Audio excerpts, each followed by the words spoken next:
Dressons nos fronts, nos tons courbés, et pour de bon, prenons le plus bel élan. Ouverture, samedi 31 janvier 2026, de la première session parlementaire de l'année en cours et inauguration du bureau du conseil communal de la Kanchi, nous sommes dans la ville de Mbujimayi, placé sous l'insigne de l'engagement et de détermination au bénéfice de la population de cette municipalité urbaine. Cette session parlementaire sera basée principalement sur la recherche de solutions durables aux problèmes qui gangrènent les habitants de cette contrée de la ville de Mbujimayi, notamment la menace grandissante des différentes infrastructures scolaires par des têtes de ravins qui pilulent comme des champignons, l'exploitation artisanale des diamants dans des parcelles résidentielles, lutte contre l'insalubrité, lutte pour l'éclairage public et tant d'autres. Comme l'a dit Jean-Paul Ambenga Kalombo, président de cette première institution communale, lors de son discours solennel. Soyez messieurs impuissants mais responsables.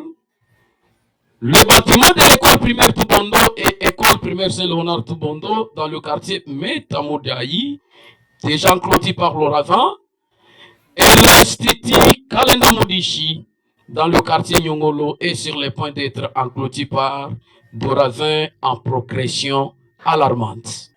Donc, l'avenir de nos enfants qui disparaissent lentement sous l'effet de l'érosion, dans un silence qui ne peut plus être toléré. Jean-Paul Ambenga et ses collègues conseillers comptent travailler à pied ferme au cours de cette session parlementaire pour une meilleure canalisation des recettes communales afin de déclencher un développement sans précédent dans cette municipalité urbaine. Nous allons nous focaliser beaucoup plus sur la canalisation des recettes communales. Vous savez que ce sont de petites taxes et patentes que la population donne qui peuvent aider au développement local de la commune de la Kanchi. Mais quand la population paye ce taxe-là, cet argent-là n'est pas bien canalisé, vous voyez là où nous tombons.